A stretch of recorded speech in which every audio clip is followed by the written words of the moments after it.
Hey guys, this is Eric Weingartner with Weingartner Racing. Today's video is a product review video and it's over these Speedmaster small block Ford heads. Now, a lot of people think that whenever you see my videos that I only do small block Chevys or big block Chevys or maybe sometimes LSs, but I actually do almost every domestic head. I do not do any import heads. Sorry guys. There's other guys who do way better at that than me. So I only do the domestic stuff. So I do Ford heads. Matter of fact, my biggest customer is actually a Ford guy. So, but anyway, this head was sent in for me to review. And the real question is, are these heads really that bad? Because that's what I think about when I think of Speedmaster. Because Speedmaster used to be Procomp Electronics, and probably some other names as well. So anyway, I've had experience with these before, but I'm just going to show you the head as if it's brand new to me, which is not. I've seen these heads before, and I'll go through some of the things I like and don't like, and I'm going to flow them on my flow bench so you can see the actual numbers. So it's not just speculations, it's actual proof. Because I will say, Speedmaster from their website, and every time they put out any number, it's usually false. So let's begin. This is a small block Ford head. The exhaust ports, at least from this angle, don't look that bad. Not that bad. There's other things that make a bigger difference. They are aluminum, and I can tell you for sure from grinding on these type of heads before, and I haven't ground on this yet, the aluminum that they use is not as good as the aluminum you'd find in, say, an AFR, Dart, Brodix, those sort of things. These heads, if you take this head and you weight it against an AFR head, you'd find out this is considerably lighter. And the way that the aluminum grinds, it's like they don't use that good of a quality of aluminum. And since these are made in China, you would think that applies to all China heads, but I've had other import heads from China, say for instance the AFR Enforcer for the small block Ford, which is also made by, used to be Pro Header. I have messed with that head. That head's aluminum's different than this. So, but anyway, the aluminum's different. It's not as strong, go ahead and tell you. But anyway, let's flip over and take a view at some different parts and see what you think. We'll start with the chamber side. Here's the chamber side. Now this is actually, to me, the most important part of the cylinder head because a lot goes on right in this area. So what you can view here is pretty important, both for flow and power. Now, they claim that these chambers are 62 cc's. I'm not going to cc them to find out, but that's what they claim. I'm going to go ahead and tell you too, a customer sent this in not for just for me to review. He wants me to port them. So many months from now, you'll see these fully ported. And I usually don't port Pro Comps, but I was like, you know what? I haven't messed with these in a while. Why not just do it for this guy? And that's why. But we'll get to it. Stock, they come with 202 1/600 valves. I'm not sure if I'm going to stay that way because I prefer to go to a bigger valve, and I'm going to show you why in just a minute. But anyway, that's the size. I say 62 cc chambers. Man, these chambers look bigger than that. I really would be curious on that. Let's talk about some of the things I don't like about the chamber. It feels like they pulled this part here too far back, which it doesn't look quite right to me. This at least can be ground out, so they didn't leave a flat step. Thank God for that. But their valve job leaves something to be desired. And what I mean by that is, here's the 45. This is your top cut, and then you've got nothing behind it. And actually, I think I did it wrong. There's your 45, that's your undercut, and then it goes right into almost a 90. That's hurting flow. Your top cut's up into here. It's not horrible until you get to this side. And you can see this pretty good ledge that's left here. That's not good, that's not helping flow. But that's not the worst part of this, okay? The worst part, I'm gonna stand up so you can kind of see. Hopefully a little bit better, give me a second. All right, you see how there's aluminum here?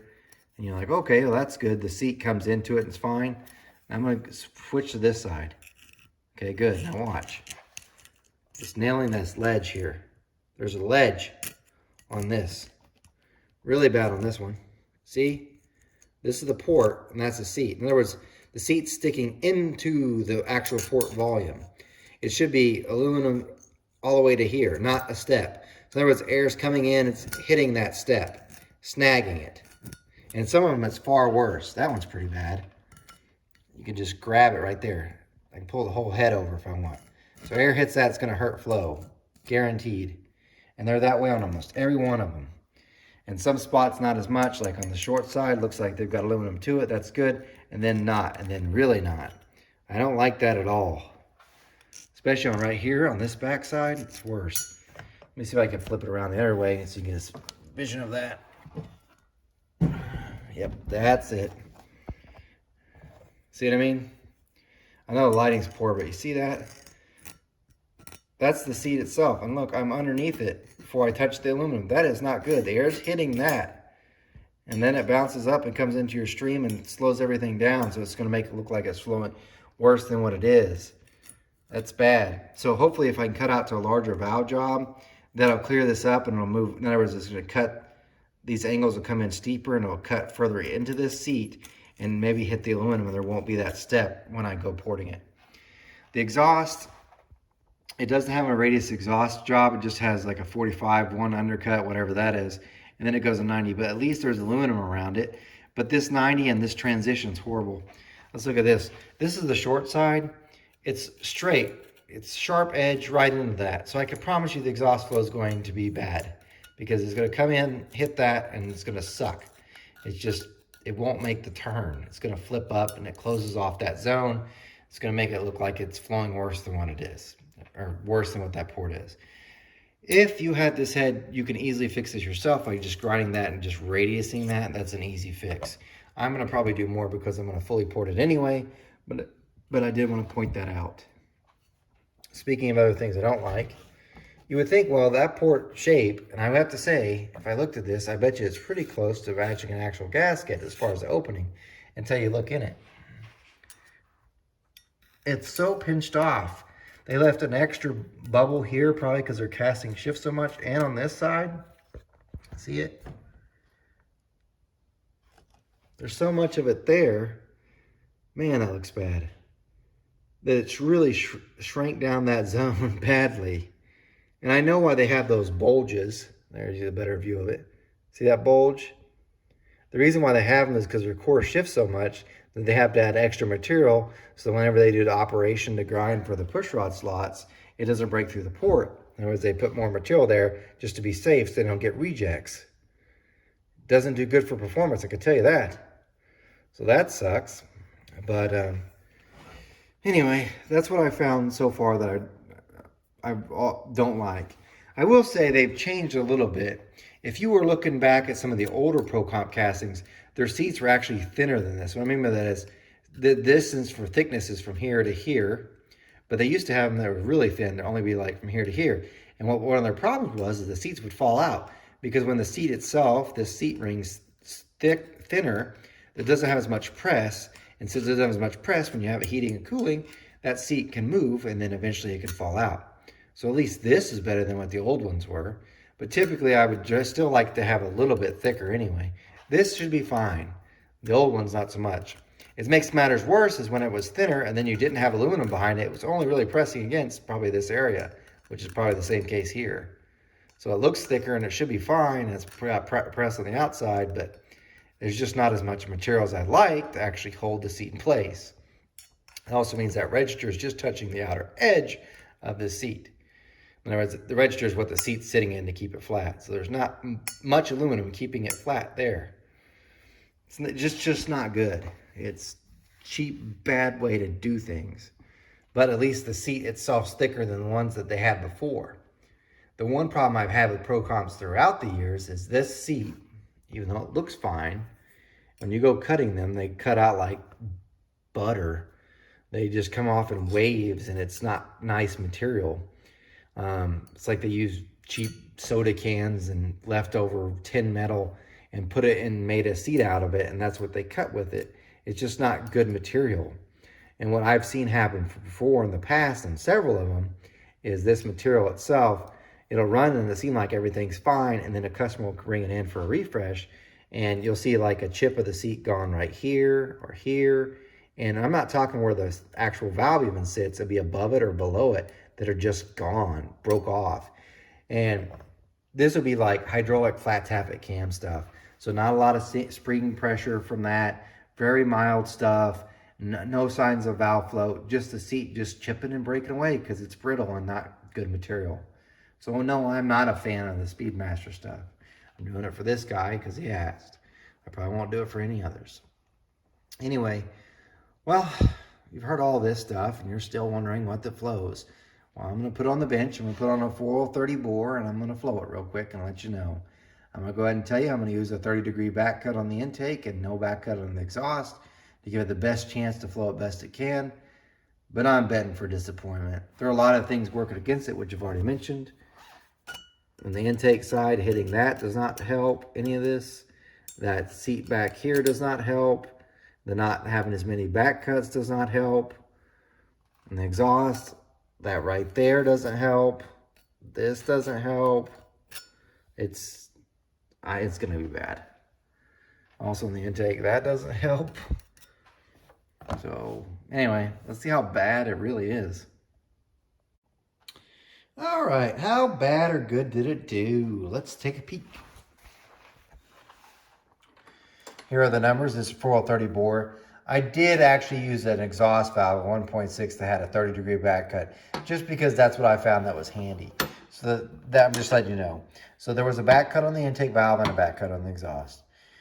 Okay, if you look at the peak numbers, you're like, man, 264, that's pretty good. That's also at 900 lift, but peak number, yeah, but look at this. At 4, it's moving 210. That sucks. That's pretty low. Pretty low. This whole thing would be great if you could shift it down one. So if 210 was at 0.3, then I'd be okay. At 237 at 4, that'd be even better. But 237 at 5 is that's bad. It really doesn't move air really until it gets above 600 valve lift, and it stays about the same. And the reason for that is because all that lip that I showed, everything that's there really hurts the low lift flow, but it's not as a bad deal at peak flow numbers. Because the valve's out of the way, so it's got more area exposed. There's different paths for air to go. That isn't the case at low lifts, and that's the reason why those numbers aren't very good. The exhaust side, like I said, that lip kills it. Just kills it. Best it flows is 153 at peak, but you look at 4 for 143. I'm fairly certain that the stock ones flow like in the 130s. So this is only 10 CFM better here, and then 20 CFM better here. But even overall, most aftermarket heads flow at least 200 CFM. This isn't even cresting that. And the size looks like it should. So if you look at the size, those are 200 CFM plus ports. They just don't show it because of that lip. So once I port that and do a radius valve job on the exhaust, that should hit, right around 200, I would hope. So we'll see. But anyway, there's the numbers. Now you've got all the information you want about this head. So how bad is it? It's not good, but I guess it could be worse. Anyway, guys, thanks for watching. If you stuck around this long, I'll give you a little update. My atrial fibrillation finally went away. Do you know what did it? You never believe it. Swimming. That's right. I'm going to give you a little heads up. I went I took my practice. On Mondays, I go for swimming lessons, and they try to teach me how to swim. And I was still having it when I went. And I've been having it since Thursday, so almost 4 days of it. And it's just about driving me crazy. When I went for the swim lessons, because I was like, forget it. They said I could exercise. I'm going to do it. Anyway, just relaxed in the water. Swim lessons, you kind of take it easy. You just try to get your technique right. Anyway, did great. After I got done, I felt great, which I was like, felt better. And I was like, don't get your hopes up. I used my Apple iWatch. It'd gone away. It said sinus rhythm, which I was like, oh my gosh, I was jumping up and down almost. I didn't, just because I didn't want it to have it happen again. And I've tested it like 7 times since then, and it's back to normal. I actually feel better too. So the heart's not beating a mile a minute. It went from being 130 beats a minute. Now I'm down in the 70s, like where it should be. There was something else that a viewer had actually called me on Sunday, and what they didn't know is I was laying in bed because I was so angry because I got done working out and it still hadn't gone away, and it was just driving me crazy. And the viewer had said, you need to go to Walmart and you need to pick up Sure Valley, magnesium, zinc, and calcium. And, if someone calls you randomly and tries to give you advice, you try to take it with a grain of salt. But I was so frustrated. So on Sunday night, I actually went and got it. When I woke up Monday, because I took it before I went to bed, I actually did feel better, but I still had it. It wasn't until swim that it finally went away. So I do think that, and the fact that I've been going to bed now, I will not stay up past 11. 11, I'm going to bed. I will not work out here until I'm just about to fall over from exhaustion. 11, I'm calling it. I'm going to be in bed by 11, which means I'm cutting off the shop about 10:30 or so. So anyway, I think those together really helped my heart. And so far things are good. I will practice swimming on Thursday, which if I could just calm down, relax, take care of my breathing, it shouldn't happen again. And you're like, why would you go back to it? Because it really is great exercise, and I think that's what's needed for the heart. I just got to be careful about the way I'm breathing and not trying to overly kill myself. But anyway, thanks guys for watching. I do have some other stuff coming up, and I'll show you in just a minute, just because. And the only reason why I put my health update at the end is because if you stuck around, I figure you're a lifelong viewer anyway, and I appreciate you watching. Here are some other things since you stuck around. This is coming up. This head right here, I just finished. This is those DNA small block Chevy heads. They're also the assault heads, small AFR enforcer heads. I just finished porting this one. This one's a bit more crazy. I'll get to flow that later on, so that's pretty cool. You get to see that. I've got some other stuff that's in line there as far as heads to get ported. The next thing after that's going to be these Brodix IK heads. These are 180s to be ported to 195. Hopefully I'll be starting those kind of soon. I've got to do a strip dominator intake and a 2892 intake. And then this poor guy's been waiting forever, but then I'll be doing a set of Dragon Slayers next. But I know you can't see this very well, but I'm going to take off the lid. I'm waiting for my axles to come in for the S10. Of course, this come off with, sorry. There you go. My third member's back together with the 457 gears.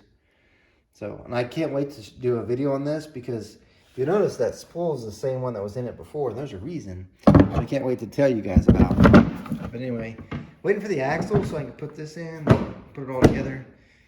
The bad news is unless the axles come in like tomorrow, this thing probably will not be tested. Like the truck won't get tested till at least 3-4 weeks, almost a month, because they have test and tune this week. And then next week's throwdown in T-Town, which you'd be like, why don't you enter your Camaro? Well, I haven't touched it since the last one. And so I can't do test and tune then. And then I think the week after that, I have tons of appointments, like for doctors and stuff because of the heart. So who knows? But anyway, since you stuck around, I'll give you that. You guys, take care.